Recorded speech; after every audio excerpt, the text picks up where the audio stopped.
안녕하세요. 오랜만에 서울의 상경에서 너무 긴장을 했습니다. 왜 그러냐면 서울은 너무 추운 곳이기 때문에 어떻게 하면 얼어 죽지 않을까. 그래서 옷을 몇 겹을 껴입어야 될까 정말 고민을 많이 하고 왔는데 와서 보니까 따뜻했습니다. 제가 왜 이렇게 고민을 하고 걱정을 했냐면 우리나라에서 가장 따뜻한 곳이 창원입니다.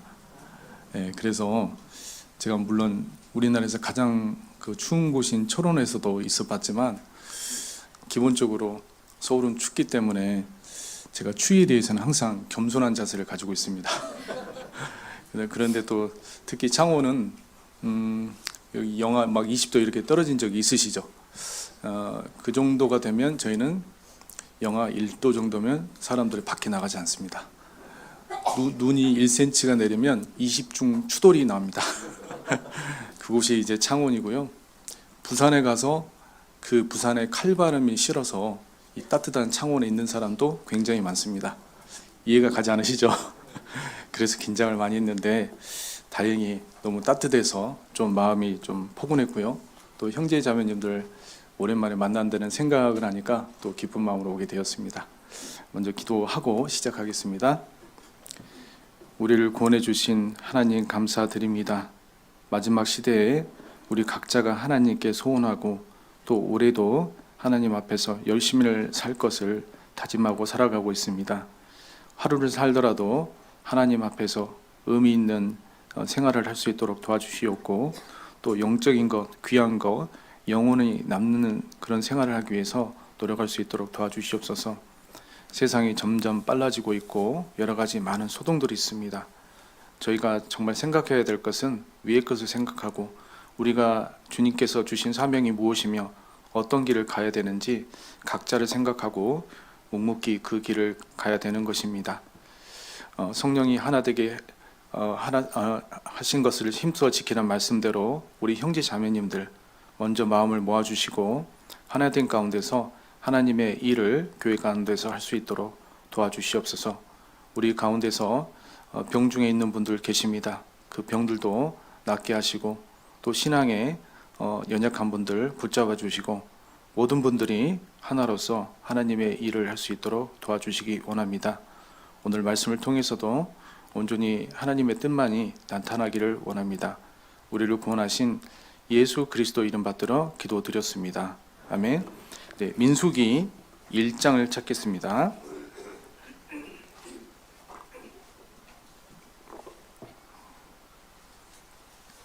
민수기 1장입니다. 1장 1절입니다. 구약성경 192페이지 민수기 1장 1절입니다.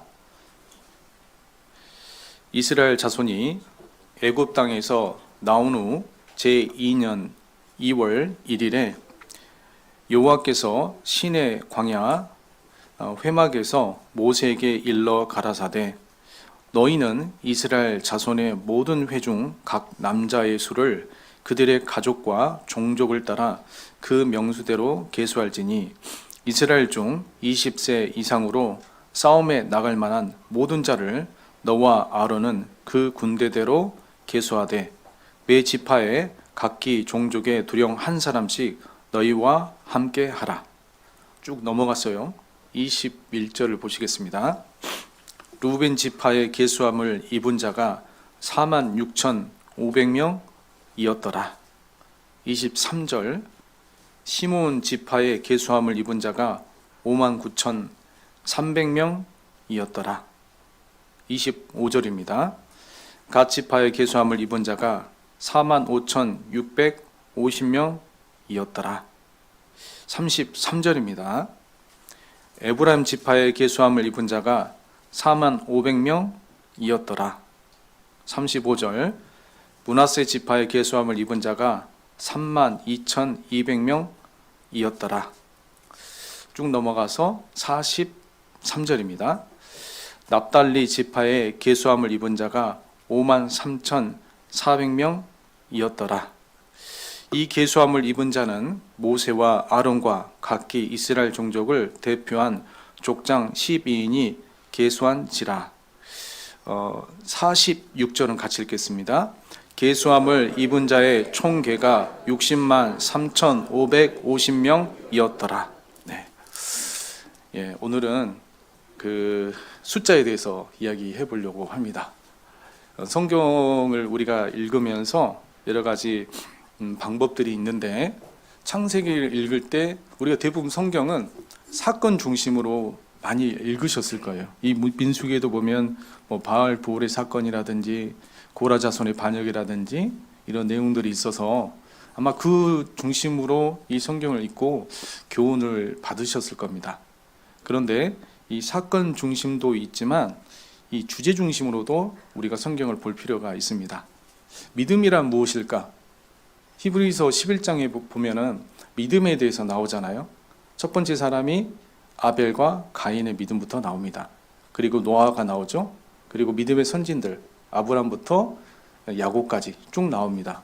그래서 창세기를 볼 때 우리가 어떤 관점으로 보시면 좋냐면, 지금 이제 창세기를 읽고 있으시잖아요. 연초기 때문에 믿음의 중심으로, 이 사람의 믿음은 나와 어떤 관계가 있으며 나는 이럴 때 어떻게 해야 될까, 이렇게 생각하시면서 읽으시면 더 교훈이 되리라 생각합니다.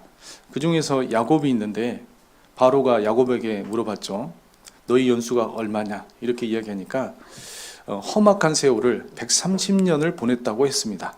그러면 야곱은 왜 험악한 세월을 보냈을까요? 야곱이 자기 지식이 있거든요. 그래서 훨씬 많은 그런 권한을 받았는데, 믿음의 관점에서 그 성경들을 읽으면 굉장히 도움이 되리라 생각합니다. 민수기는 무엇에 중점을 두고 읽어야 될까요? 우리가 성경을 읽으면서 넘기 힘든 것들이 있습니다. 레위기 성경, 그리고 마태복음에 딱 가면 족보가 나오죠.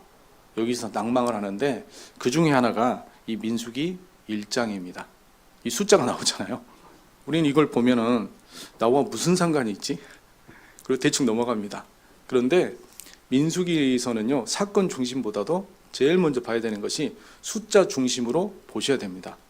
영어로 하면은 민수기는 numbers, 숫자라는 말이잖아요. 그러니까 민수기, 숫자를, 백성들의 숫자를 세다 하거든요. 그러니까 숫자를 한 번도 세보지 않고 성경을 읽잖아요. 무언가 절반은 우리가 교훈을 받지 못한 거예요. 반드시 이 민수기를 볼 때는 숫자를 세셔야 됩니다. 세보셨습니까? 오늘 숫자를 세보려고 합니다. 숫자를 센다. 그러면 복잡한 생각이 들 건데요. 왜 숫자를 세야 될까? 혹시 자녀분들의 전화번호를 아십니까? 어느 정도는 기억하실 겁니다. 혹시 부모님의 전화번호 아십니까? 휴대폰에 다 저장이 돼 있잖아요.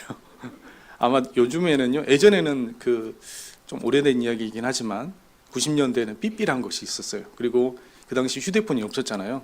기본적으로 6개에서 7개, 많게는 10개까지 전화번호를 우리가 외우고 있었습니다. 그런데 지금 문명의 이기가 발달하면서 1개 내지 2개 외에는 잘 외우지 못하고 있어요. 그런데 이 숫자를 기억한다는 것은 관심이 있다는 뜻이겠죠. 특히 우리 자매님들, 결혼기념일을 형제가 잊어버렸어요. 그러면 마음이 좋아요? 싫어요? 싫겠죠. 그래서 어떤 자매님이 하도 형제가 잊어버리니까 비밀번호를 결혼기념일로 해놓은 거예요. 그런데 이 형제가 눈치가 없어가지고 비밀번호를 누르고 들어왔는데 결혼기념일을 안 챙겨줬답니다. 우리가 어떤 숫자라는 것은 기억해주면 관심이 있는 거고, 어떤 그 관심을 통해서 우리가 기쁨을 느끼잖아요. 그런 것처럼 이 숫자라는 것은 단순하게 있는 것은 아니고요. 비록 이렇게 관심이 없는 것 같지만 자세히 살펴보면 하나님의 섭리를 볼 수가 있습니다. 그래서 오늘은 가장 큰 주제는요, 열심히 살자인데, 관심이 없는 것을 관심이 있도록 하는 것이 오늘 설교의 주제가 핵심이지 않을까 싶습니다. 제가 창원에서 왔으니까요, 물론 담임 목사님 창원에서 계셨지만 지금의 이제 창원 교회 또 신앙생활의 모습은 예전에 목사님 계실 때와 또 다르니까 지금 코로나가 끝난 다음에 잠깐 말씀을 드리면, 먼저 창원에 대해서 관심을 갖도록 해보겠습니다. 창원은 뭐가 유명할까요? 예? 창원교회. 당연하죠. 창원 도시가 유명한 요즘에 핫 이슈가 있습니다. 그게 뭐냐면 요즘에 K 방산이라고 들어보셨죠? 전 세계에 무기를 우리나라 사람들이 무기를 정말 잘 만들어요. 그래서 예전에는 러시아하고 전쟁을 하면 질 줄로 알았어요. 근데 우크라이나가 전쟁에 지지 않죠.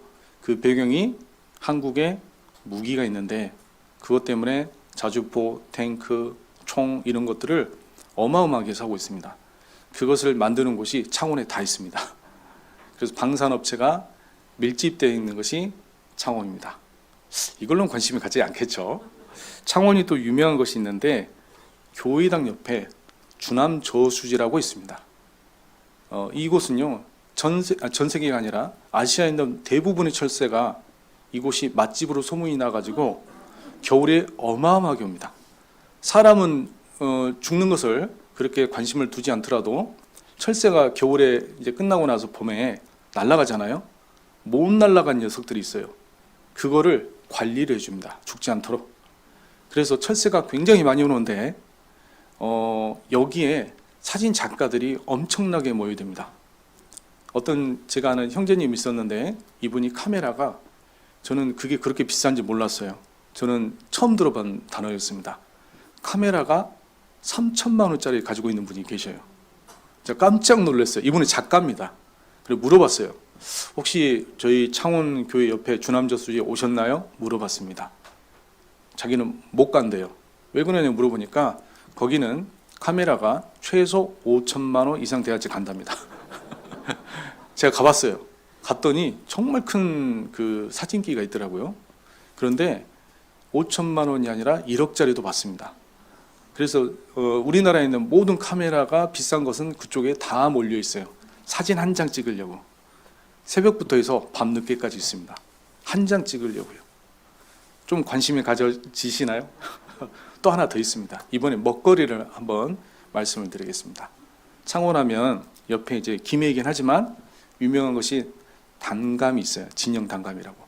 근데 지금은 이제 진영 그 단감은요 연수가 오래돼 가지고 맛이 없다고 합니다. 창원 단감이 이제 그 싱싱해서 맛있다고 하는데 제일 좋은 곳은 어디로 갈까요? 서울로 다 옵니다. 가격이 여기서 결정이 돼 가지고 밑에서 결정이 돼요. 그래서 저희 집 바로 옆에 보면 그 농협 집화장이 있는데 거기서 다 실어 가지고 좋은 곳은 서울로 다 올라갑니다. 그리고 진짜 좋은 것은 서울에서 맛볼 수가 있어요. 그런데 거기에서 특별한 감이 있는데 그 태추 단감이라고요. 그 감과 배를 접목시켜 가지고 그렇게 된 감이 있어요. 전량 수출되기도 하지만 굉장히 맛있는 감입니다. 얼마나 맛있는지 아세요? 제가 그 감을 먹고 나서 다른 감을 못 먹겠어요. 그리고 그 감 중에서 유명한 것이 대봉이잖아요. 창원에서는 대봉은요 감으로 안 쳐줍니다. 길에 아무나 따가면 돼요. 그 정도로 그걸 인정을 안 해줘요. 그래서 그런 곳이 창원인데 좀 관심이 가지시죠. 더 유명한 게 아까 말씀하신 대로 창원교회입니다. 창원교회를 숫자로 이렇게 어떻게 말씀드려 볼까? 저희가 모이는 숫자는 출석 숫자가 이제 아이들까지 합쳐서 요즘에 250에서 270명, 300명 정도 되는 교회인데요. 믿음에 있어서 좀 관심을 갖도록 말씀을 드리자면 우리가 수요 말씀 때 몇 퍼센트 정도 참여하시죠? 대부분 40에서 50%. 이게 현실이죠. 구역 모임은요. 많이 하면 60%. 그러시죠? 저희는요. 지난달에 그전에 그러지 않았는데 지난달에 구역 모임 모였는데 퍼센테이지로 성인 이상 체크를 해봤는데 87%가 구역 모임에 참석하셨습니다. 그러니까 일요일 날 출석한 숫자의 87%. 거의 다 오신 거죠. 그래서 많은 분들이 돌아오고 계시고 함께 해주고 계시고 이렇게 하고 있습니다. 이 정도로는 관심이 부족하겠죠. 작년에 담임 목사님이 한 가지 이벤트를 하셨는데 어떤 걸 하셨냐면 암송 외우기를 하셨습니다. 암송 전체가 총 20개 챕터거든요. 오늘 하신 게 성결에 대해서 16번째인데 성결에 대해서는 총 13개가 있죠. 그 중에서 오늘 9번째, 10번째, 11번째, 12번째 암송을 하셨는데 이것을 이제 244개입니다. 총. 이것을 다 외우는 거예요. 좀 어렵겠죠. 그런데 그냥 외우는 게 아니라 예를 들어서 기도에 대해서 첫 번째, 그러면 시편 51편 17절에 나와야 돼요. 기도에 대해서 8번째, 빌립보서 4장 6절에서 7절에 나와야 돼요. 그런 식으로 해서 뭐 성경에 대해서 4번째, 마태복음 4장 4절 이렇게 나와야 됩니다. 그렇게 해서 다 외우면 상급을 세게 걸어야겠죠. 해외 선교를 다녀올 수 있는 비행기 항공권 1등에게 성경대로 이렇게 내 걸었습니다. 하지만 시험 문제가 뭐라고요? 성경에 대해서 5번째. 그래서 많은 분들이 도전하다가 중간에 지쳐서 포기를 했죠. 과연 나오는 사람이 있을까? 이렇게 하다가 연말이 됐는데 암송이라는 것은 머리가 좋아서 하는 건 아닙니다. 머리가 좋은 사람 절대 못해요. 인내와 끈기가 있는 사람, 이런 분들이 잘할 수가 있는데 끝까지 나중에는 그 중에서 다 외운 사람 중에서 자기가 집에서 하나님이 감독자로 해서 그걸 다 써야 돼요. 그래서 이게 하나 쓰는데 쓰다가 틀리잖아요. 다시 써야 돼요. 처음부터. 그래서 한 챕터 쓰는데 2시간 정도, 그러면 20챕터 정도 되면 40시간 정도, 20일 정도가 걸려요. 그걸 써서 다 제출을 하라고 했습니다. 제출한 분이 여러 명 있었는데 그 중에서 다 외우신 분이 몇 명이냐면 3명이었습니다. 완벽하게 외운 거죠. 그래서 제가 채점을 며칠을 했냐면 일주일을 했습니다. 다 봐야 되니까요. 동점이 나온 거예요. 그래도 우리 고린도전서 9장 말씀대로 상은 몇 명에게, 1등은 한 명에게. 어쩔 수 없잖아요. 그래서 뭘 가렸냐면 띄어쓰기를 봤습니다. 띄어쓰기를 보니까 거기서 판가름이 났어요. 그래서 띄어쓰기 한 개 잘못해가지고 1등 한 명 있고 공동 2등 이렇게 해서 저희가 작년에 큰 그걸 했는데요. 암송하신 분들이 하시는 말씀이 뭐냐면 이분들이 그 신앙생활하다 가장 어려운 시기에 그 암송을 하셨다는 거예요. 그런데 이분들이 시간이 많은 분들이 아닙니다. 교회에서 가장 바쁘신 분이고, 그리고 청년에 몇 명일까요? 0명. 봉사에는요, 말할 필요가 없겠죠. 어머니에서 3분이 나오셨어요. 그래서 그 나이가 다 50대 이상입니다. 그러니까 머리가 좋아서 그런 건 아닌 것 같아요. 이분들이 암송을 하는 그 간증을 들어보니까 이 암송이 아니면 자기는 붙잡을 것이 없었대요. 암송을 하면서 묵상이 되었다고 이렇게 간증을 해주시더라고요. 그래서 선물은 그렇게 큰 의미가 없었다고. 의미가 없으면 저한테 주셔도 되는데 또 받는 것도 순종이라고 주시지는 않겠다고 하시더라고요. 그래서 그게 이제 창원 교회입니다. 관심 좀 가져지시나요? 예. 오늘 주제가 정말 관심이 없는 것을 어떻게 하면 관심을 가질까? 먼저 하나님이 어떤 분이신지를 좀 우리가 살펴볼 필요가 있는데, 아브라함을 부르면서 하나님 이런 말씀을 하셨죠. 하늘을 우러러 무별을 셀 수 있는가 보라. 시편 147편 4절에는 저가 별의 수요를 계수하시고 저희를 다 이름대로 부르시느니라. 이사야서 40장 26절에는 너는 눈을 높이 들어 누가 이 모든 것을 창조하였나 보라. 주께서는 수요대로 만상을 이끌어내시고 각각 그 이름을 부르시나니 그의 권세가 크고 능력이 강함으로 하나도 빠짐이 없느니라. 하나님은 별을 다 세시는데요, 이름을 다 부릅니다. 그러면 하늘의 별이 얼마나 많아요? 되게 많잖아요. 그걸 세시는 거예요. 왜 세실까요? 관심이 있어서 그런 거예요. 하나님은요, 여러분의 머리카락도 다 세신다고 하셨어요. 여러분이 어떤 병에 있는지, 여러분의 기도가 무엇인지, 여러분이 어떤 환경에서 지금 신앙생활하고 있는지 하나님은 여러분의 앉고 일어섬을 다 계수하십니다. 왜 그럴까요? 여러분 각자에게 관심이 있거든요. 별의 계수도 세시죠. 여러분이 아무리 숨어 있을지라도 여러분 한 명 한 명을 하나님은 정확히 아십니다. 그래서 여러분의 마음도 아시는 분이 하나님이신 거예요. 왜요? 관심이 있거든요. 하나님은 세상을 운영하실 때 그냥 대충 운영하지 않습니다. 이스라엘 민족이 출애굽에 들어가서 이렇게 나온 것이 430년 만에 나왔어요. 그리고 그 시점이 언제냐면 야곱이 자식들을 데리고 이 바로에게 간증을 했던 것, 나의 나그네 연수가 130년이라는 것, 그때로부터 430년이었습니다. 출애굽한 후로 400년 만에 솔로몬의 성전이 완성되었어요.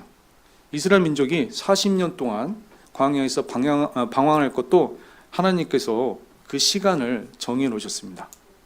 그리고 성전이 중건되고 나서 71회가 흐르기 시작했어요. 예수님이 69일에 만에 돌아가셨죠. 그리고 한 일회가 우리에게는 남아 있습니다. 그냥 단순한 숫자 같지만 하나님은 철저하게 계산 가운데서 이 세상을 다스리고 계십니다. 요한계시록에 보면 그 연, 월, 일, 시라는 말이 있죠. 사람의 3분의 1을 죽게 하신다는 마지막 전쟁 있잖아요. 그 날짜도 정해졌어요. 없는 게 아닙니다. 우리는 그런 속에서 살아가고 있습니다. 또 하나님은요, 두려워서 떠는 자들의 숫자도 셋입니다. 기드온과 300 용사들, 처음에는 22,000명이 왔죠. 그 중에서 돌아간 사람이 12,000명이었습니다. 정확히 그 숫자를 세시고 성경에 기록하셨어요. 열정에 있는 10,000명이 있었는데, 열정이 있다고 해서 하나님의 일을 하는 것은 아니죠. 그 중에서 9,700명은 부주의했습니다. 하나님의 일을 할 수가 없었어요. 탈락했어요. 그 숫자도 하나님은 성경에 기록을 하셨습니다. 그래서 우리가 신앙생활을 하는데 어떻게 해야 될까? 이 민수기를 보면, 민수기는 이제 행함의 장이라고 볼 수가 있어요.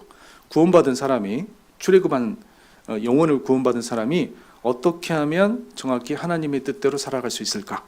그것을 구체적으로 알 수 있고 볼 수 있는 것이 이 숫자라는 거예요. 제가 아까 읽은 그 지파들 있잖아요. 특별하니까 읽었겠죠. 다른 지파들도 있는데 그 지파들을 읽은 이유가 있습니다. 그리고 이 민수기 1장과 또 나중에 26장을 비교하셔서 보셔야지 숫자를 정확히 보시는 겁니다. 1장은 처음에 이제 애굽에서 나온 지 2년 때 기록이고요. 그 다음에 26장은 이제 가나안 땅 정복 전쟁을 하기 전에 다시 숫자를 센 거예요. 그동안에 많은 일들이 있었습니다. 무리바 물사건, 아까 말씀드린 고라의 반역, 바알볼 사건, 큼직큼직한 그런 사건들이 있었는데 하나님이 왜 숫자를 세셨냐면 3절에 보시면 이스라엘 중 20세 이상으로 싸움에 나갈 만한 모든 자를 너와 아론은 그 군대대로 계수하되.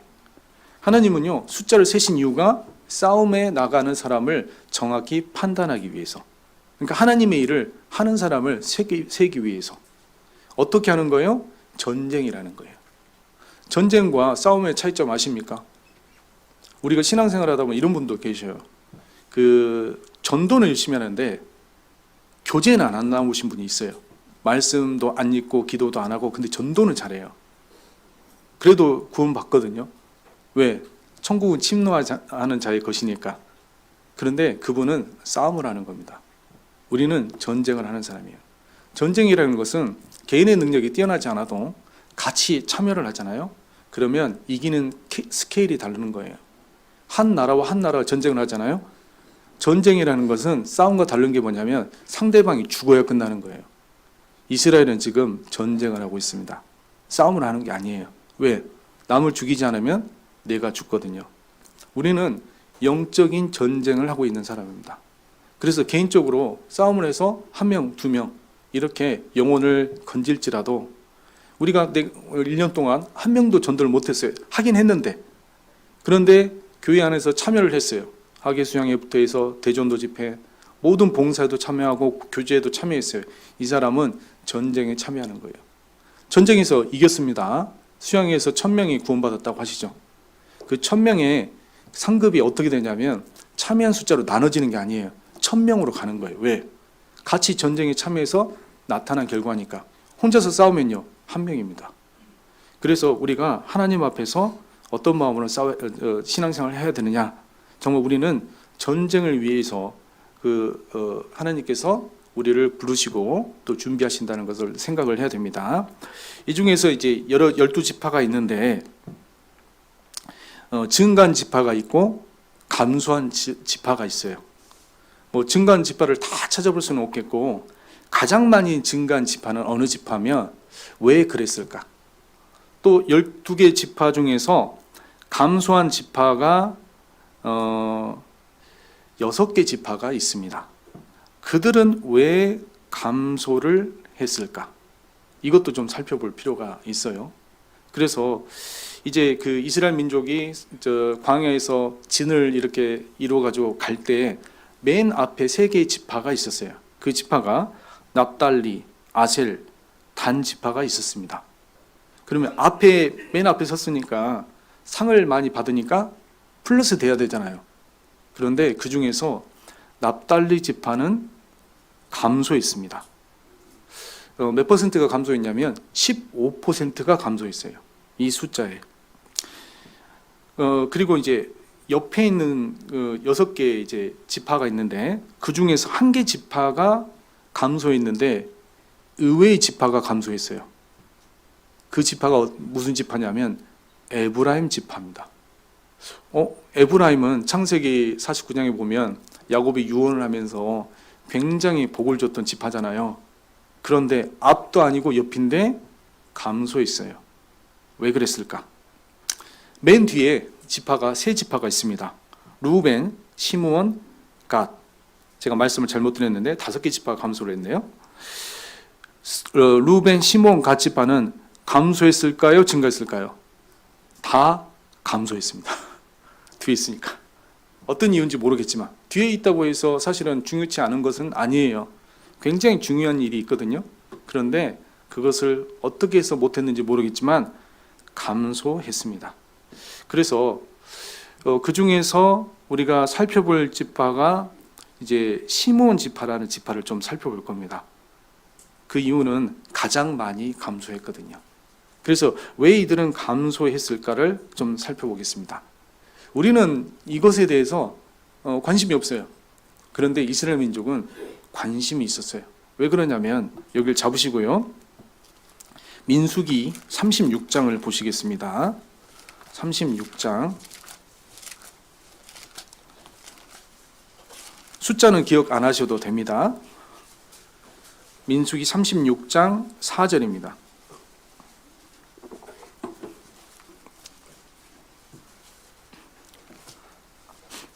4절. 민수기 36장 4절입니다. 이스라엘 자손의 희년을 당하여 그 기업이 그가 속한 지파에 첨가될 것이라. 그런즉 그들의 기업은 우리 조상 지파의 기업에서 아주 삭감되리이다. 희년이라는 것을 아시죠? 7년 곱하기 7에서 77에서 49, 50년이 되면 어떤 땅이든지 원주인으로 돌아가게 돼 있어요. 그런데 그 땅을 주는 배분하는 기준이 뭐냐면 33장입니다. 33장 54절입니다. 33장 54절. 너희의 가족을 따라서 그 땅을 제비 뽑아 나눌 것이니 수가 많으면 많은 기업을 주고 적으면 적은 기업을 주되 각기 제비 뽑힌 대로 그 소유가 될 것인즉. 여기 보면 그 숫자대로. 그러니까 한 명이 굉장히 귀한 것이겠죠. 그래서 숫자를 우리가 볼 때 그냥 감소했구나, 뭐 증가했구나 이렇게 생각할지 모르겠지만 이스라엘 민족에게는 굉장히 큰 일이었습니다. 그래서 이스라엘 민족은 그 숫자에 관심이 있었던 거예요. 여호수아서도 한번 보실까요? 여호수아서 13장을 보시면 13장 15절도 보시겠습니다. 여호수아 13장 15절. 민수기, 신명기, 여호수아 340페이지입니다.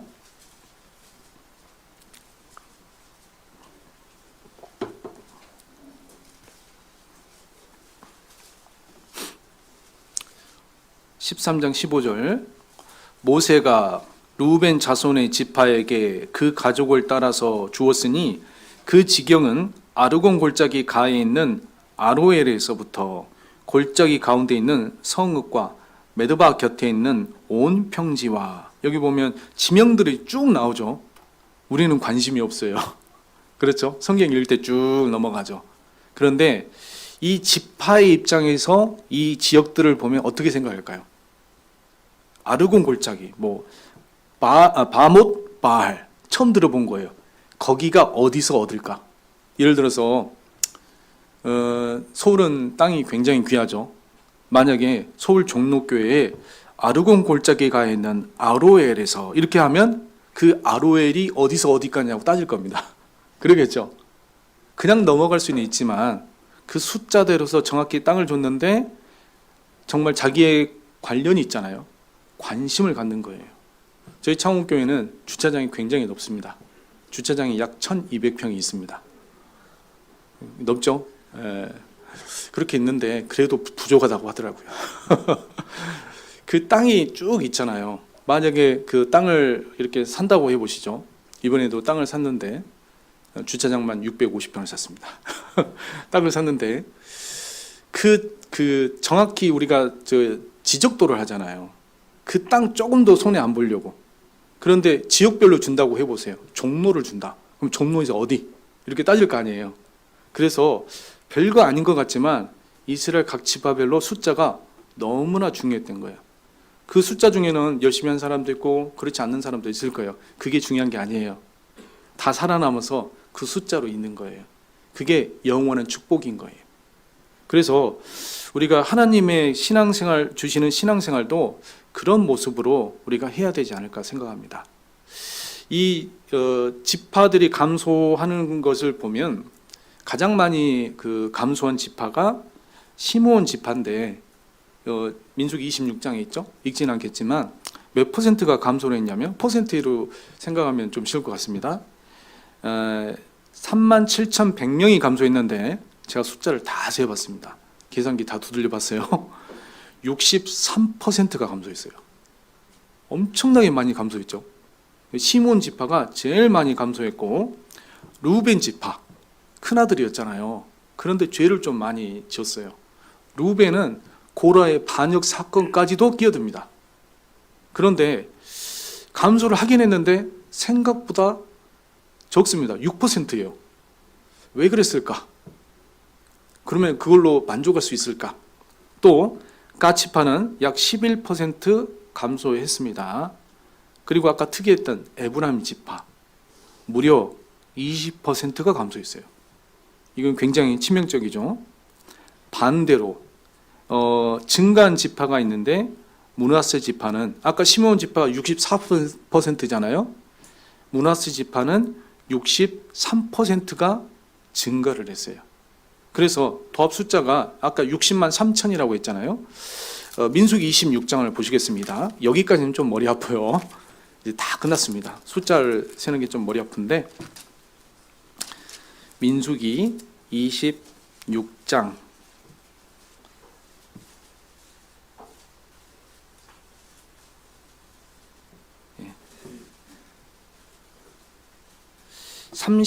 51절입니다. 민수기 26장 51절.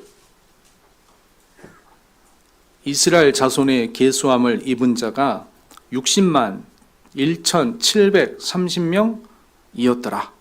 처음 숫자는 60만 3,550명. 감소를 하긴 했는데 몇 퍼센트 감소했냐면 0.3%. 거의 차이가 없어요. 그러면 어떤 지파는 감소를 했잖아요. 그거 누가 가져갔을까요? 므낫세가 다 가져간 거예요. 신앙생활도 마찬가지입니다. 천국은 침노하는 자의 것이죠. 대충 살잖아요. 그거 상급 어디로 갈까요? 열심히 한 사람에게 다 가져가는 거예요. 그게 하나님의 법입니다. 왜 우리가 열심을 다해서 살아야 될까? 천국에 가면 영원한 상급이 주어지는 거예요. 그것을 받기 위해서 우리가 신앙생활 하는 겁니다. 그래서 우리가 왜 이들 중에서 좀 왜 감소했는지 좀 살펴볼 건데, 먼저 살펴볼 지파가 이제 어떤 지파냐면 원망을 많이 한 지파예요. 그리스도인의 큰 죄가 있죠. 첫 번째는 원망이라는 죄입니다. 어떤 지파가 과연 많이 원망을 했을까? 정확히 어떤 지파가 원망을 많이 했다. 이런 건 없어요. 추정해 볼 수가 있어요. 먼저 원망이라는 것을 생각을 해보면 민수기 14장을 보시겠습니다. 민수기 14장 1절입니다. 민수기 14장 1절. 온 회중이 소리를 높여 부르짖으며 밤새도록 백성이 곡하였더라. 이스라엘 자손이 다 모세와 아론을 원망하며 온 회중이 그들에게 이르되 우리가 애굽 땅에서 죽었거나 이 광야에서 죽었다면 좋았을 것을 어찌하여 여호와가 우리를 그 땅으로 인도하여 칼에 망하게 하려 하는고. 여기 보면 겉으로는 모세와 아론을 원망했지만 뒤에 보면 여호와를 원망했어요. 하나님을 원망했잖아요. 어떻게 원망했느냐? 소리 높여 부르짖으며 밤새도록 곡을 하면서. 이게 원망이에요. 누구에게 원성을 들으면 우리는 굉장히 싫잖아요. 너 때문에 그랬어. 이 말 정말 듣기 싫어합니다, 사람들은. 근데 하나님이 백성들이 곡을 하면서 원망하는 거예요. 하나님 어떤 마음일까요? 출애굽기에 보면 만나가 있잖아요. 하나님이 만나에 대해서 규례를 정해놨습니다. 한 오멜씩. 왜 한 오멜을 정해놨을까? 양이 많은 사람이 있는데 뭐 묵상을 해보면 이럴 수도 있을 것 같아요. 걸어가야 되잖아요. 40년을 이 광야길을 걸어가야 되는데 뚱뚱하면 걸어갈 수 있을까요, 없을까요? 무릎 아프다고 할 거 아니에요. 하나님이 딱 정해놓은 것 같아요. 그래서 날씬하게 이렇게 에너지를 가지고 할 수 있도록 딱 정해놓은 것 같습니다. 그래서 딱 정해놨어요. 그런데 이제 그 안식일이 되면 그 전날에 2배를 거둬야 되잖아요. 어떤 사람들은 안식일이 앞두고 나서 2배를 거둬야 되는데 에이, 매일 주는 거 하나님 내일도 주시겠지. 왜? 하나님은 사랑의 하나님이니까. 이렇게 생각하고 한 오멜만 이렇게 수확을 한 사람이 있을 거예요. 그 사람이 안식일날 딱 나오는데 만나가 있어요, 없어요? 없거든요. 원망이 있을 겁니다. 하나님은 그 만나를 그날 먹도록 했어요. 남겨두지 말라고 했죠? 남겨둔 사람이 있었어요. 그래서 그 만나가 썩어가지고 고약한 냄새가 났죠. 그 사람 하나님 원망했을까요? 안 했을까요? 원망했을 겁니다. 왜 하나님은 귀찮게 이렇게 많이 쌓아뒀다가 먹으면 되는데 굳이 매일매일 이렇게 하도록 했을까? 그게 원망이라는 거예요. 그래서 무엇을 해줘도 원망하는 것, 그게 원망이라는 것인데 어떤 지파가 가장 크게 원망을 했을까 쭉 보니까 한 개 지파가 제 눈에 들어왔습니다. 이때는 이제 그 모습이 없지만 그 이후의 모습을 보면서 아, 그랬겠구나. 광야에서 특히 원망을, 하나님이 그 제일 싫어하는 원망을 앞장서서 했겠구나. 그 지파가 사사기에 보면 있습니다. 사사기 9장을 보시겠습니다. 사사기 9장 375페이지입니다. 사사기 9장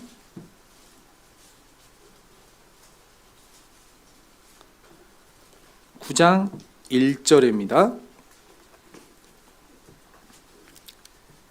여룻바알의 아들 아비멜렉이 세겜에 가서 그 어미 형제에게 이르러 그들과 외조부의 온 가족에게 말하여 가로되 청하노니 너희 세겜 사람들의 귀에 말하여 여룻바알의 아들 70인이 다 너희를 다스림과 한 사람이 너희를 다스림이 어느 것이 너에게 나으냐. 또 나는 너희의 굴욕 지친임을 생각하라. 여기 보면 이제 그 기드온이 전쟁을 하기 위해서 그 나가는 모습이 보입니다. 그래서 전쟁을 이렇게 하게 되는데요. 사사기 맞죠? 네, 전쟁을 하게 되는데 이때 이제 그 전쟁에 참여하지 않고 이제 기드온에게 제가 잘못 읽었네요. 죄송합니다. 이게 아니고 7장인데 죄송합니다. 7장 8장 8장입니다. 제가 정신이 없네요. 8장 1절인데 한 장 더 넘어갔네요. 에브라임 사람들이 기드온에게 이르되 내가 미디안과 싸우러 갈 때에 우리를 부르지 아니하였으니 우리를 이같이 대접함은 어찌미뇨 하고 크게 다투는지라. 기드온이 그들에게 이르되 나의 이제 행한 일이 너희의 한 것에 비교되겠느냐. 이제 이 에브라임 사람들에게 기드온이 사실 전쟁에 가기 전에 이야기를 했습니다. 모이라고. 그래서 전쟁 같이 참여하자고 했는데 에브라임은 하나님이 축복을 해줬어요. 굉장히 그 전력이 막강했습니다. 그리고 물질도 있고 여러 가지가 있었는데 기드온이 소식을 전해 왔을 때 모른 척했어요. 왜? 자기 걸 희생하기 싫거든요. 물자도 희생하기 싫고 병력도 손실받기 싫어서 희생을 당하는 것이 싫어서 못 들은 척했어요. 그리고 나서 기드온에게 따지러 오는 겁니다. 쉽게 말해서 왜 우리에게는 이야기를 하지 않았느냐, 원망을 했어요. 이게 한 번으로 끝나지 않았습니다. 12장을 보시면 12장 1절입니다. 12장 1절. 에브라임 사람들이 모여 북으로 가다가 입다에게 이르되, 이번엔 입다에게 시비를 걸었어요. 내용은 동일합니다. 우리가 그 유명한 십볼렛, 그 발음을 못해서 죽었잖아요. 입다에게 가서 왜 우리에게 연락을 하지 않았느냐, 이렇게 또 시비를 걸었습니다. 그런데 이때도 들었거든요. 오지 않았어요. 그리고 나서 원망하는 거예요. 입다는 성격이 있는 사람 같습니다.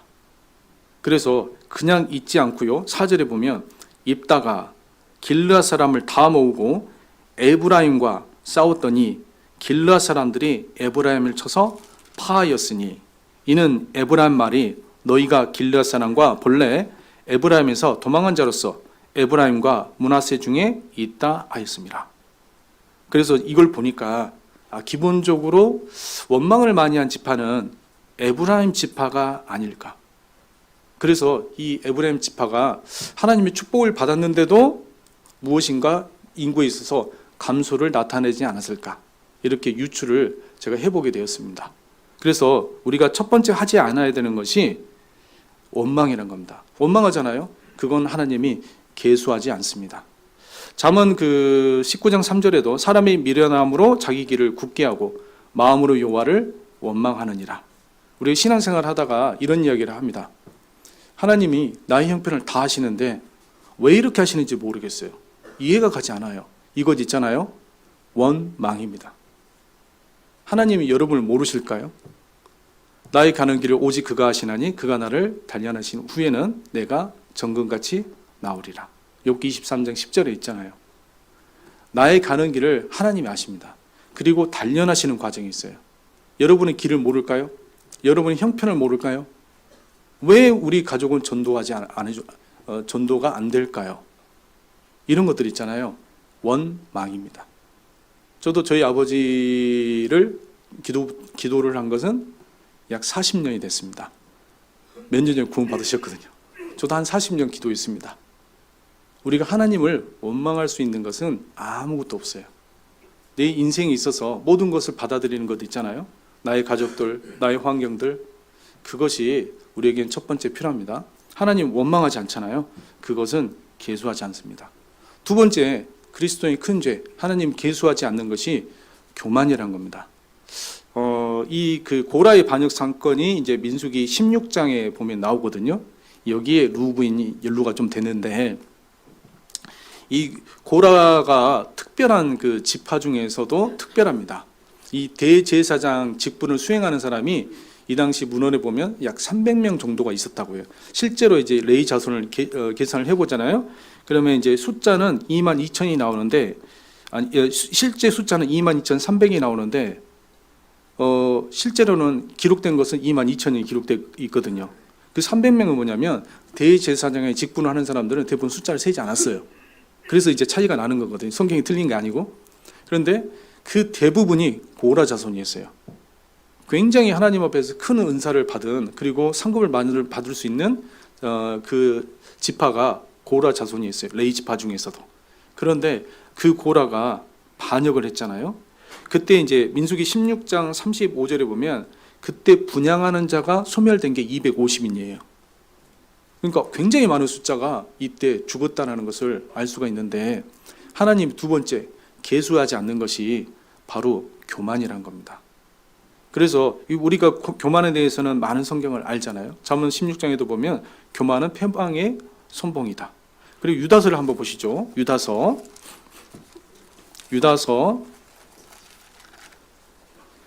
396페이지입니다. 유다서 1장 6절입니다.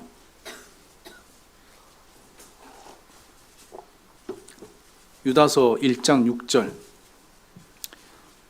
또 자기 주의를 지키지 아니하고 자기 처소를 떠난 천사들을 큰 날의 심판까지 영원한 결박으로 흑암에 가두셨으며. 하나님은요, 자기 지위를 떠나잖아요. 여러분에게 각자 주어진 여러분의 역할이 있을 겁니다. 그것을 떠나는 것이 바로 교만이라는 겁니다. 그래서 이 교만한 것도 하나님께서 숫자를 세지 않습니다. 그리고 이제 시므온 지파, 왜 그들은 그렇게 철저하게 감소되었을까? 민수기 25장 가시겠습니다. 민수기 25장입니다. 14절입니다. 민수기 25장 14절. 민수기 25장 14절. 239페이지입니다. 죽임을 당한 이스라엘 남자 곧 미디안 여인과 함께 죽임을 당한 자의 이름은 시므리니 살루의 아들이요 시므온의 이내 종족 중 한 족장이며. 이 바알볼의 사건 때 음행 사건이 있잖아요. 그때 가장 많이 죄를 지은 곳이 바로 이 시므온 지파입니다. 왜 63%가 감소했을까? 한 죄가 있는 거예요. 하나님은요, 정확히 그걸 계수하는 거예요. 그래서 63%가 26장에 보면 빠진 거예요. 그러니까 우리가 신앙생활을 하다가 이렇게 대충 하는 것들 있잖아요. 이 정도는 하나님이 넘어가 주시지 않겠어? 그걸 정확히 계수하십니다. 그리고 우리가 신앙생활을 정말 잘해야 돼요. 꼼꼼하게 해야 되고 정말 열심히 해야 되는 겁니다. 그래서 성경에서 감소하면 감소한 이유가 있는 거예요. 증가하면 증가한 이유가 있는 거예요. 납달리 지파를 마지막으로 이야기를 해보면, 납달리는 왜 감소했을까? 앞에 있었는데, 맨 앞에서 전쟁을 했는데, 그것도 우리가 이사야 성경에 보면은 유추할 수 있는 것이 있습니다. 이사야 9장을 한번 보시죠. 이사야 9장 1절입니다.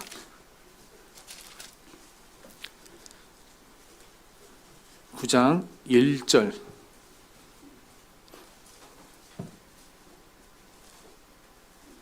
전에 고통하는 자에게는 흑암이 없으리로다.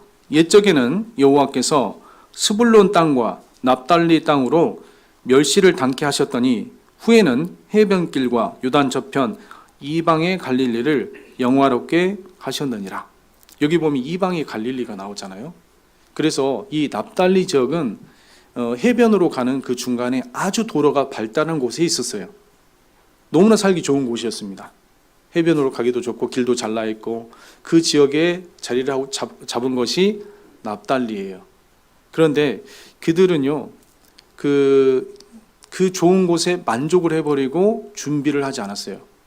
나중에 북이스라엘이 BC 722년에 아수르에 의해서 멸망을 했잖아요. 그때 자주 침략을 받았던 곳이 납달리였어요. 그러면 그들은 스스로 준비를 해야 되잖아요. 그런 것이 없었어요. 예루살렘에서 도움이 오기만을 바라고 아무런 조치도 않았어요. 그러면서 자기들 것은 갖고 있고 싶었던 겁니다. 이 납달리는요, 쉽게 말해서 관심이 없었던 겁니다. 이사야서 5장 앞으로 가시면 5장 12절을 보시면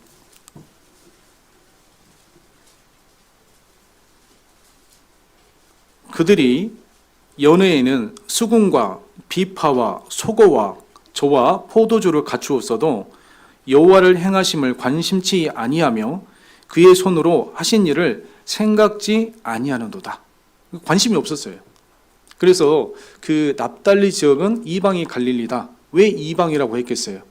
나중에 사마리아인들과 섞여버렸습니다. 그리스도인인지 세상 사람인지 구별 안 되는 것.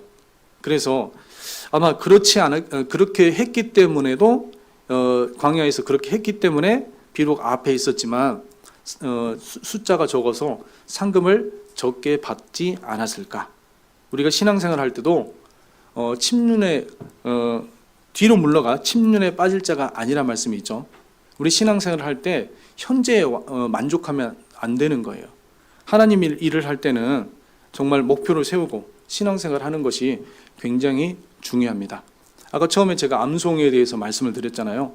이 성공한 세 분이 그냥 해서 됐을까요? 어떤 목표가 있고 방법이 있었을까요? 방법이 있었겠죠. 목표가 있고. 암송을 하는 데 있어서는 복습을 하지 않으면 절대로 기억에 남지 않습니다. 그래서 철저하게 복습도 하면서 그리고 어떤 계획에 의해서 매일매일 자기가 목표를 세우면서 신앙생활을 했어요. 우리가 신앙생활은 고린도전서 9장에 보면 이기기를 다투는 자마다 모든 일에 절제하나니 이 말씀이 있잖아요. 그리고 결국은 자기가 어떤 신앙생활에서도 목표를 정확히 세우고 가는 사람, 우리가 연초에 다 그 목표를 세웠을 겁니다. 그런데 혹은 이런 분도 있어요. 나는 굳이 그런 목표를 세우지 않고 하다가 보면 그냥 할 거예요. 이런 분도 있어요. 성경도 딱 정해놓지 않고 그냥 내가 읽고 싶은 거 열심히 읽고 이렇게 할 거예요. 이런 분이 있거든요. 죄송하지만 목표가 없는 겁니다. 그 상태에서는요, 열심히 갈 수가 없어요. 그리고 정확히 어떤 목표에 도달할 수가 없어요. 그래서 신앙생활하기 전에 가장 중요한 것이 신앙의 목표를 세운 겁니다. 그게 더 지나치잖아요. 관심이 없어지는 거예요. 성경 읽기도 마찬가지도. 처음에는 하다가 정확한 목표와 계획이 없으면요, 중간에 포기하게 되거든요. 저희 창원교회는 성경 1독 이상 하신 분, 성인이 220명 정도 되거든요. 약 해년마다 이렇게 1독 이상 하신 분, 뭐 5독도 있고 7독도 있는데 1독 이상 하신 분이 작년에만 해서 약 60%, 거의 120명 이상이 1독 이상 하십니다. 그래서 그런 목표가 없으면 중간에 포기해버리거든요. 철저하게 매일의 만나를 먹었을 때 그렇게 할 수 있는 것처럼 납달리가 축복을 받을 수 있는 많은 위치였지만, 앞에 있는 위치였지만 그렇지 못했던 이유, 침륜과 게으름과 그리고 무관심이지 않을까. 이런 부분들은 하나님께서 계수하지 않으십니다. 그래서 나중에 숫자를 비교를 해보세요. 전자계산기 높고요. 야, 이렇게 감소했구나. 그리고 그 원인을 찾아보세요. 민수기 안에 다 있습니다. 우리도 마찬가지입니다. 결국은 우리가 상급을 바라는 삶을 살잖아요. 우리 삶도 하나님 앞에서 계수가 되고요. 말라기서 3장에 보면 기념책에 모든 것들이 하나님을 경외하는 자, 그리고 경외치 않는 자, 그 말까지도 기록된다는 말씀이 있잖아요. 그렇게 계수가 되고 있다는 것을 생각해야 됩니다. 그러면 우리가 어떻게 해야 될까? 결국은 베드로전서 4장 7절에 보면은 만물의 마지막이 가까웠으니 너희는 정신을 차리고 근신하여 기도하라. 정신을 차려야 되는 거예요. 신앙생활을 왜 못하는 거예요? 성경 말씀에 따지면 정신을 못 차렸기 때문에. 그런 거예요. 왜 하나님 앞에서 교만이 있고 게으르고 그럴까? 원망과 다툼이 있을까? 정신을 못 차리는 거예요. 제 말이 아니라 성경 말씀입니다. 그러면 정신을 차리는 것은 어떤 걸까? 우리가 믿음의 결단을 해야 되는 거예요. 그것도 민수기에 보면 정답이 있습니다. 믿음의 선진들은 어떻게 결단을 해서 신앙생활을 잘했을까? 민수기 6장입니다. 민수기 6장 1절에 보시면 그 첫 번째 해답이 있습니다. 6장 1절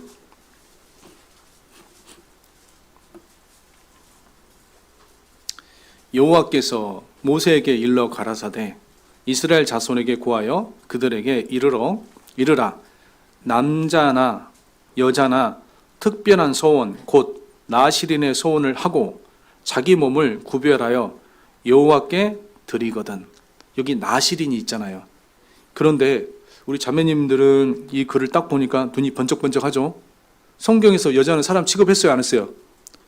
숫자도 안 셌잖아요. 나시린에 여자가 들어갑니다. 은혜죠. 그러니까 자기가 하나님 앞에 자기를 나신을 드리려고 결심을 하잖아요. 하나님은 그건 숫자 셋입니다. 그래서 신앙생활 할 때는 적극적인 마음이 있어야 돼요. 이건 나이를 가리는 것이 아니죠. 나이가 어리든지 많든지 상관없습니다. 우리가 하나님을 위해서 할 일들이 굉장히 많아요. 자기가 결심을 해야 되는 거예요.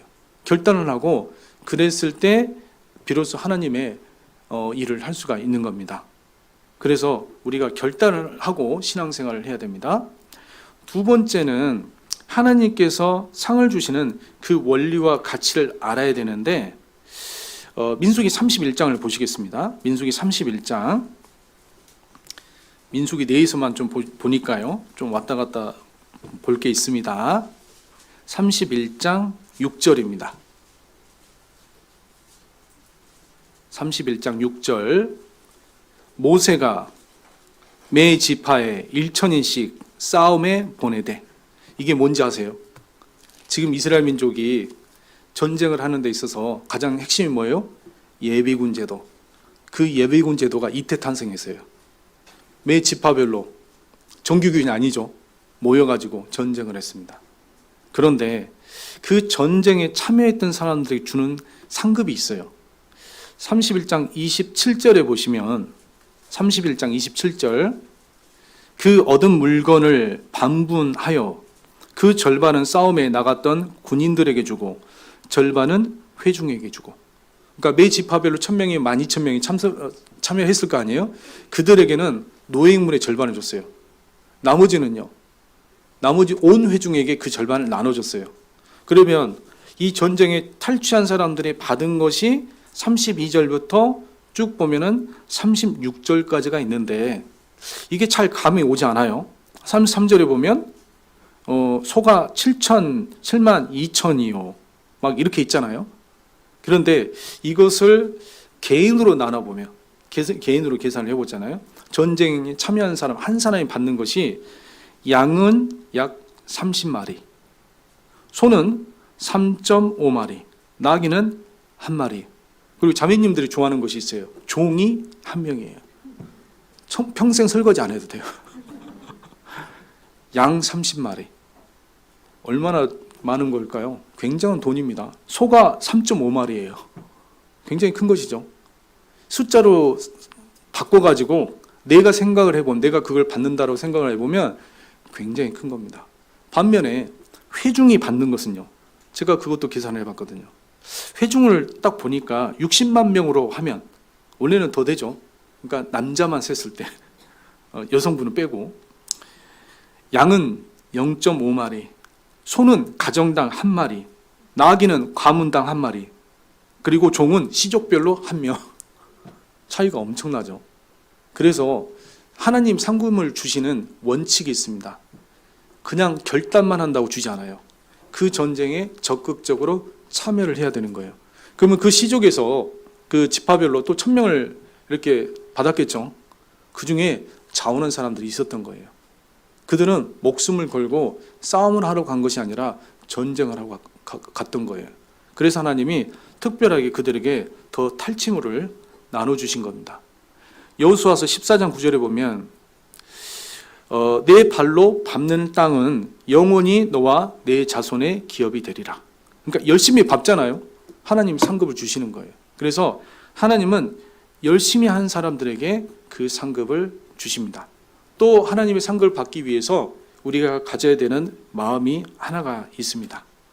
아까 가장 징계를 받았던 것이 시므온 지파잖아요. 여기에 시므온 지파에 반전이 있어요. 민수기 26장에 보면 숫자가 적었어요. 그런데 시므온 지파가 그걸로 끝나지 않고 노력했던 흔적들이 있습니다. 63%가 감소했는데 그게 어디냐면 여호수아서 19장을 보시겠습니다. 여호수아서 19장 9절입니다.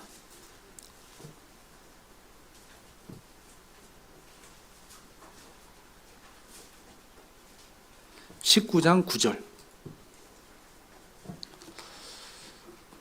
348페이지입니다. 19장 9절. 시몬 자손이 이 기업은 유다 자손의 기업 중에서 취하였으니 이는 유다 자손의 분깃이 자기들에게 너무 많으므로 시므온 자손이 자기의 기업을 그들의 기업 중에서 얻었음이었더라. 자손이 원래는 징계를 받아서 적게 받았잖아요. 그런데 옆에 누굴 뒀어요? 유다를 뒀어요. 그 유다는 하나님께서 가장 인정하는 그런 믿음의 가문이잖아요. 거기 안에 붙어 있었습니다. 그래서 상급을 얻어간 것도 있어요. 하지만 이걸로 끝난 것이 아니라 사사기도 보시겠습니다. 사사기 1장 1절입니다. 사사기 1장 1절. 제가 이 말씀을 보면서 역시 포기하지 않고 끝까지 하면 역전의 기회는 있구나, 이게 생각이 들었습니다. 사사기 1장 1절. 여호수아가 죽은 후에 이스라엘 자손이 여호와께 묻자 가로되 우리 중 누가 먼저 올라가서 가나안 사람과 싸우리까? 여호와께서 가라사대 유다가 올라갈지니라. 보라, 내가 이 땅을 그 손에 붙였노라 하시니 유다가, 3절을 같이 읽어보겠습니다. 유다가 그 형제 시몬에게 이르되 나의 제비 뽑아 얻은 땅에 나와 함께 올라가서 가나안 사람과 싸우자. 그리하면 나도 너의 제비 뽑아 얻은 땅에 함께 가리라. 이에 시므온이 그와 함께 가니라. 최대 반전입니다. 그래서 시므온 지파는요, 결국은 상급을 나중에 회복을 했어요. 우리 신앙생활도 마찬가지입니다.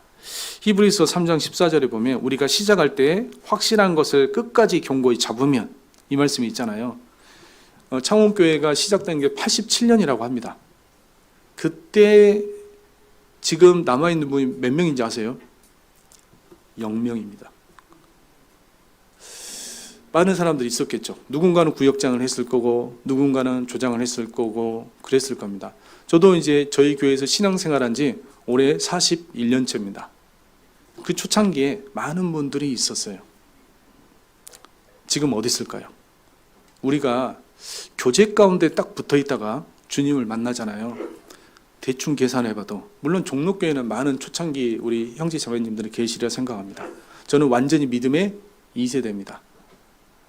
붙어있기만 해도 천국에 가잖아요. 최소 50% 안에 들어가요. 그냥 붙어만 있으면. 계산을 해보세요. 우리 초창기에 구원받았던 분들, 지금 남아있는 분들, 심지어 거의 30% 안에 들어갈 수도 있습니다. 천국에서. 엄청난 거죠. 거기서 내가 결단을 하고 결심을 하고 이렇게 했어요. 최소 우리가 갈 수 있는 위치는요, 10%에서 20%도 갈 수가 있어요. 큰일 해석 아니에요. 참여하는 것만. 대집회, 수양회, 교제, 내가 말씀 읽고 암송하고 이런 것들 있잖아요. 그것만 해도 거의 20% 들어갈 수가 있어요. 천국에서 20%면 어느 정도일까요? 상상이 가지 않습니다. 물론 5%, 3% 거기까지 가려면 좀 어렵죠. 사도 바울 정도는 해야 되니까. 하지만 천국에서 20%만 하더라도 엄청날 겁니다. 붙어 있으면 되는 거예요. 그래서 저는 시몬 지파를 볼 때, 야, 끝까지 포기하지 않으면 되는구나, 이걸 알게 되었습니다. 그리고 우리가 또 생각을 해야 되는 지파가 있는데, 운 좋게 그 벗어난 루벤 지파, 그리고 처음에 하나님이 축복을 많이 해줘서 축복을 많이 받은 므낫세 지파. 므낫세 지파는 반지파, 절반은 요단강 편에, 절반은 가나안 땅에. 왜? 너무나 소유가 많았어요. 64%가 증가했다니까요. 그 땅에 수요가 안 되니까 나눠서 들어갔습니다. 그리고 갓 지파가 요단강 동편에 있었어요. 루벤은 표면적으로는 징계를 덜 받은 것 같잖아요. 굉장히 나쁜 짓을 많이 했잖아요, 루벤이. 그런데 그들은요, 희년이 없어졌어요. 무슨 말이냐? 이스라엘은 지금도 희년이 있잖아요. 지금 그 땅은요, 이방인의 땅입니다. 영원히 없어졌어요. 어찌 됐건 간에 지금 가나안 땅에서 안에서 그 지파의 분깃대로 지금도 땅이 있어요. 그런데 영원히 사라져버린 것은 므낫세 반지파, 루벤 지파, 갓 지파입니다. 우리가 선택을 해야 될 때 하나님께서 계수하시는 것이 뭐냐면 영원한 것이고 선택을 잘해야 되는 거예요. 신앙생활은 선택입니다. 히브리서 11장도 보시죠. 히브리서 11장. 히브리서 11장 1절을 보시면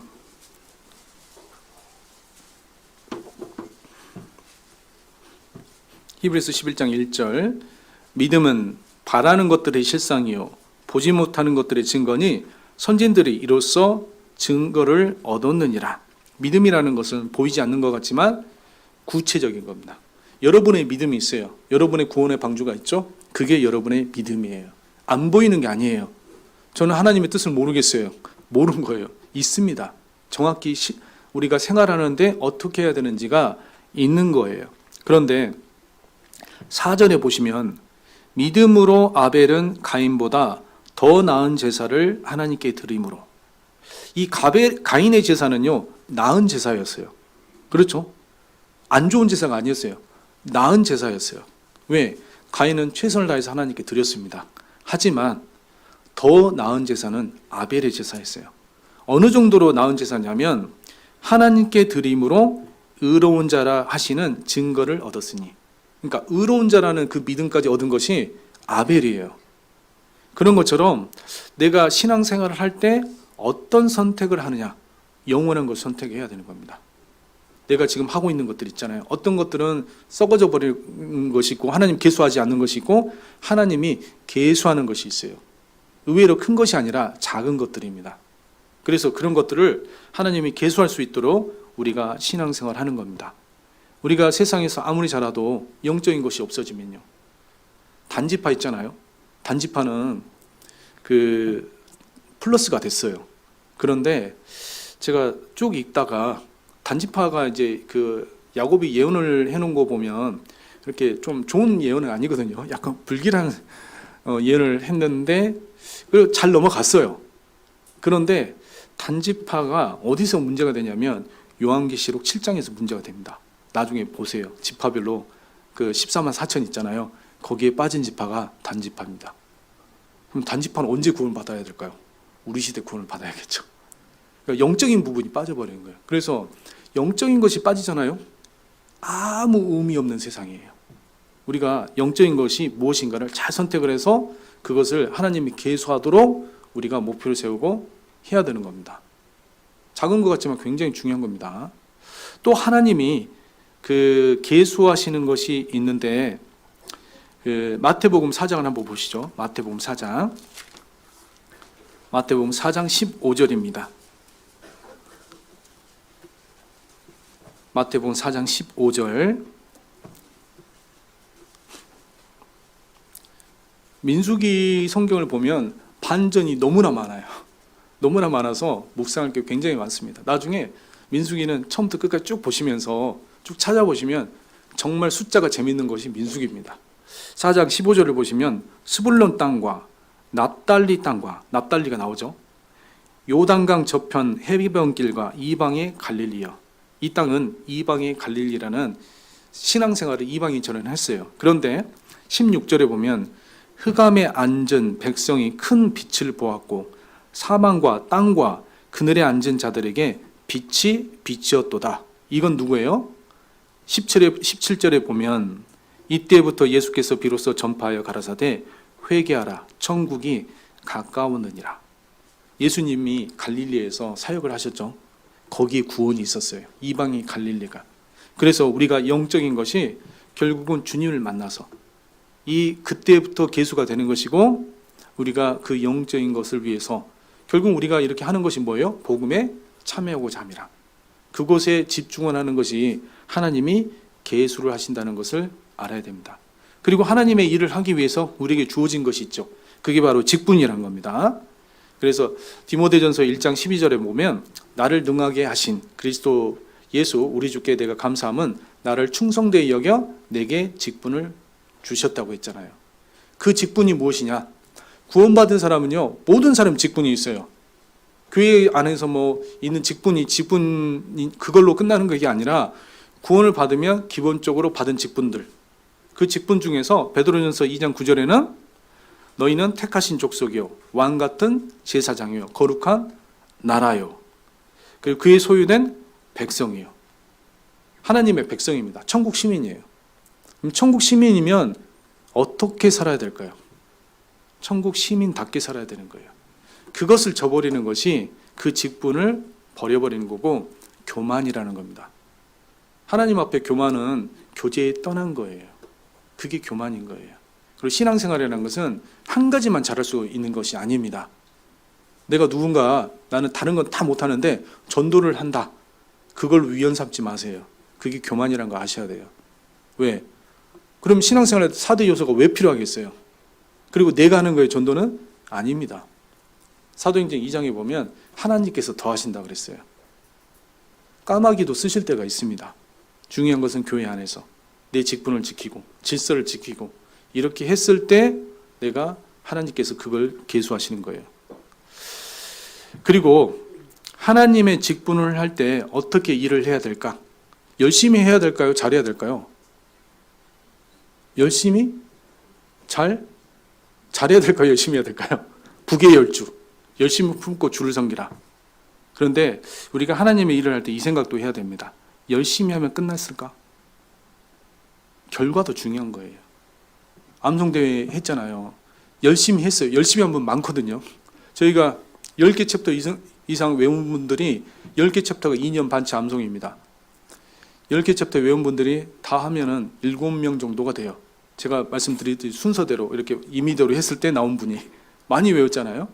그런데 중요한 것은 끝까지 잘해야 되거든요. 암송을 외웠다? 하루하루 외웠다? 그게 중요한 것이 아니라 끝까지 어떤 목표를 했을 때는 성과가 나와야 되는 거예요. 신앙생활도 어떻게 해야 되느냐? 마태복음 25장에 그 답이 있습니다. 마태복음 25장 21절입니다. 25장 21절.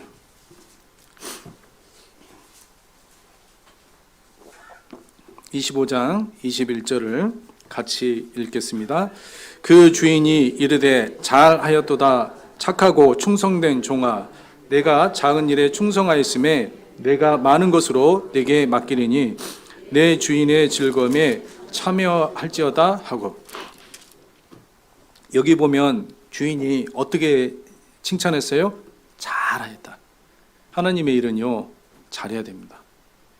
열심히 했다는 것은 자기에게 위로를 주죠. 나 열심히 했어. 그래서 하나님이 뭐 인정해 주시지 않겠어? 그런데요 잘해야 됩니다. 잘한다는 거 무엇일까요?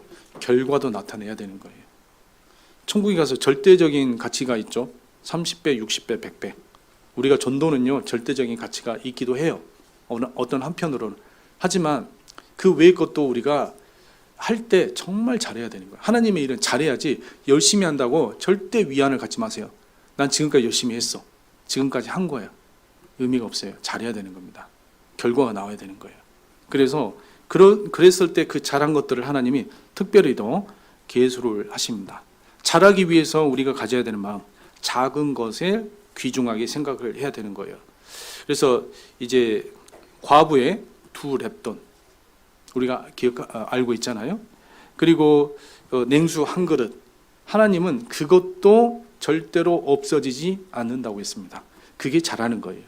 그래서 큰 것을 잘하려고 하지 마시고 작은 것부터, 기본적인 신앙생활부터 지금은 정말 잘해야 돼요. 그 상태에서 주님을 만나야 되는 겁니다.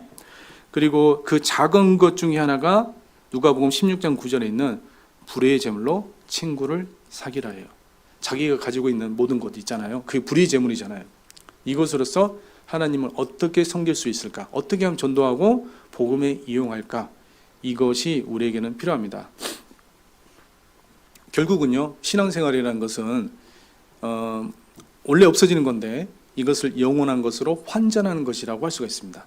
제가 예전에 그 단기 선교를 미얀마를 다녀왔거든요. 그러면서 그 스리랑카의 전도 때문에 한 달 동안 가 있는 적이 있습니다. 가려면 태국에서 비행기를 타고 가야 되는데요. 일을 마치고 이제 다시 미얀마로 갔다가 이제 한국으로 오는 여정이었어요. 제가 몇 번 왔다 갔다 하니까 이제 알잖아요. 그래서 이제 식당에서 밥을 먹는데 가능하면 우리 환전한 돈을 다 쓰고 오기를 원하죠. 그래서 제가 이제 그 정도 예산을 딱 하고 이제 밥을 먹고 있었습니다. 근데 옆에 보니까 한국 사람 2분이, 남자 2분이 밥을 먹고 있더라고요. 제가 외국 나가서 이야기를 안 하잖아요. 그러면 저를 중국 사람으로 봅니다. 혹은 인도 사람을 봅니다. 그래 이야기 안 하고 먹고 있었어요. 이분들이 막 이야기하면서 돈을 영혼도 안 남기지 않고 딱 맞췄더라고요. 태국 돈으로. 그래서 밥을 먹고 있는 거예요. 계산서가 나중에 날라왔습니다. 플러스 100원이 더 붙었어요. 세금.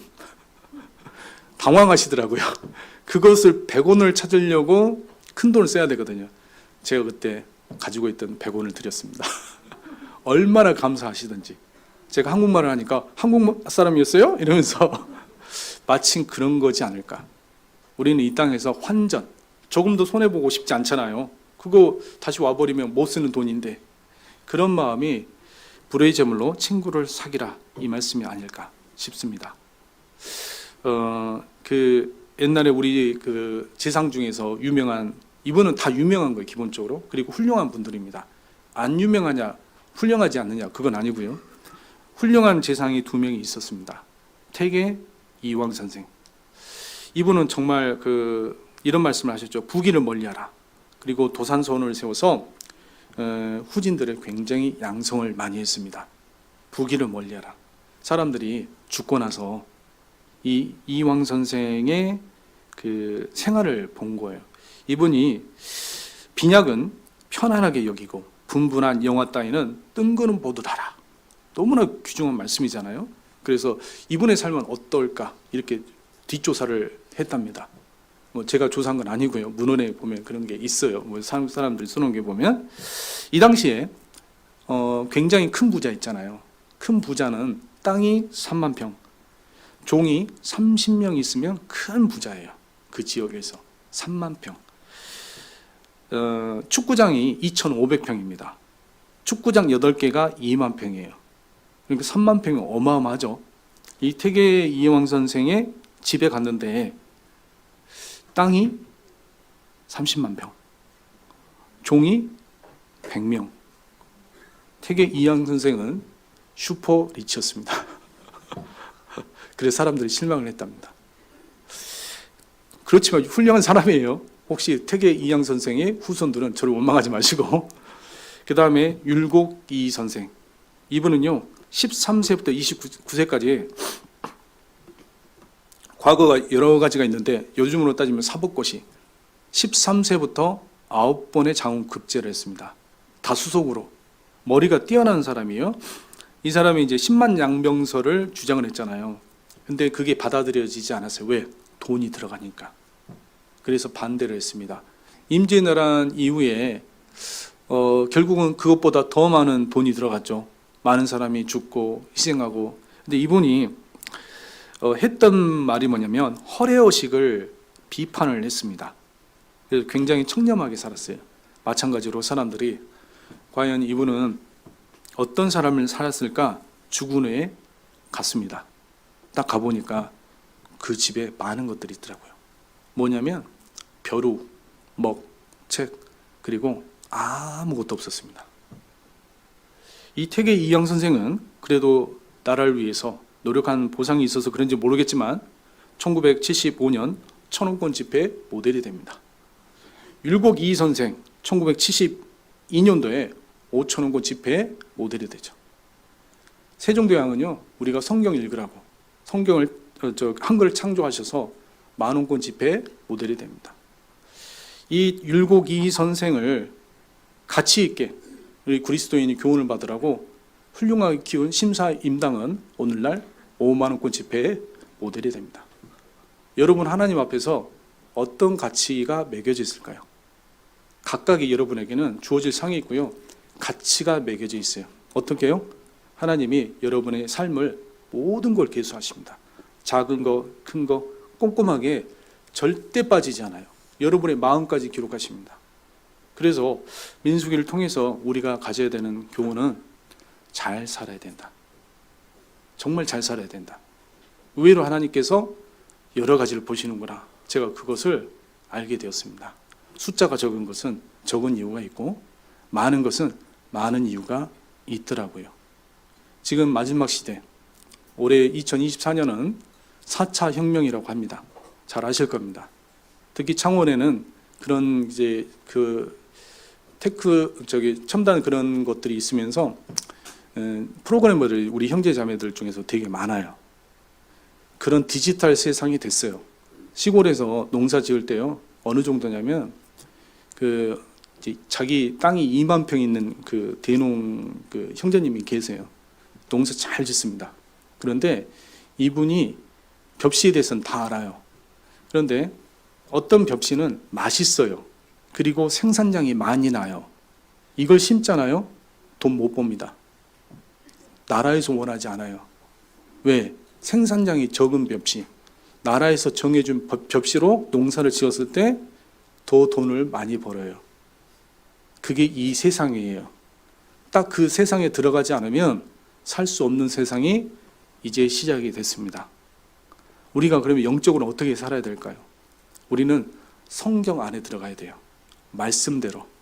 히브리서에 있는 그 믿음의 선진들이 결론을 쉽게 말하면 말씀을 존중하고 말씀대로 살았던 사람들.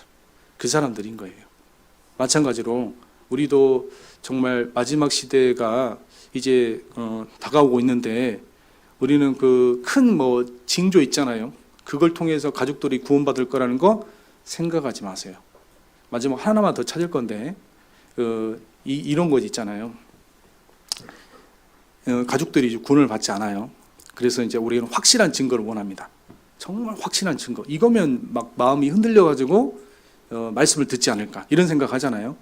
그러면 제가 이 정도 이야기하면 가족이 흔들릴지 한번 보시죠. 핵전쟁이 일어났어요. 성경대로 3분의 1이 죽었어요. 그러면 하나님 앞에 마음을 돌이킬까요? 안 돌이킬까요? 그게 요한계시록 9장에 있습니다. 그것만 보고 이제 끝내겠습니다. 요한계시록 9장입니다. 요한계시록 9장 18절입니다.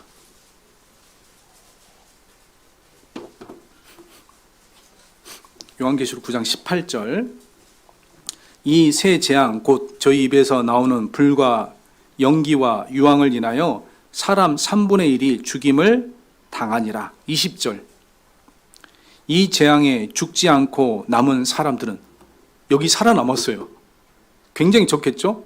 그럼 이 사람들이 회개를 해야 되잖아요. 그 손으로 행하는 일을 회개치 아니하고 오히려 여러 귀신과 또는 보거나 듣거나 다니거나 하지 못하는 금은 동과 목석의 우상에게 전하고 또 그 살인과 복술과 음행과 도적질을 회개치 아니하더라. 그러니까 마지막 핵전쟁이 터져도 사람이 회개를 해요, 안 해요? 그러면 지금부터 사람들의 마음은 더 완고해질까요? 연해질까요? 완고해집니다. 언제 구원받기가 정말 좋은지 아세요? 올해보다는 작년이었어요. 작년보다는 코로나 때였어요. 매년 사람들의 마음은 완고해질 겁니다.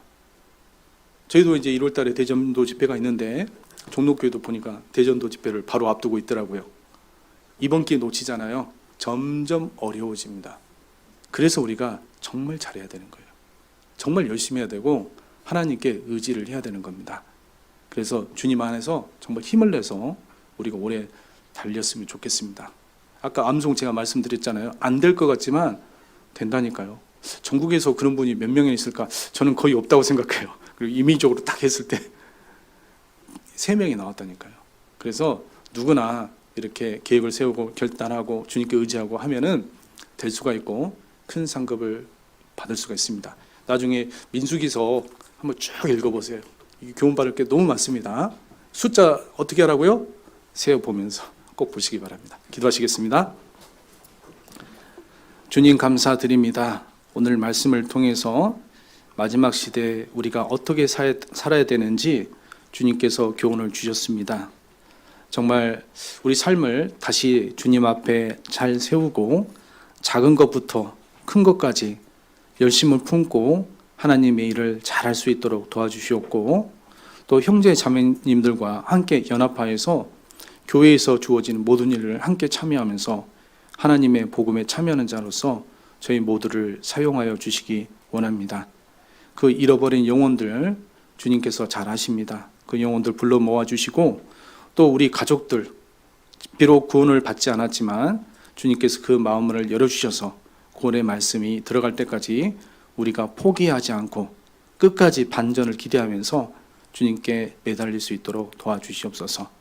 우리를 구원하신 예수 그리스도 이름 받들어 기도드렸습니다. 아멘.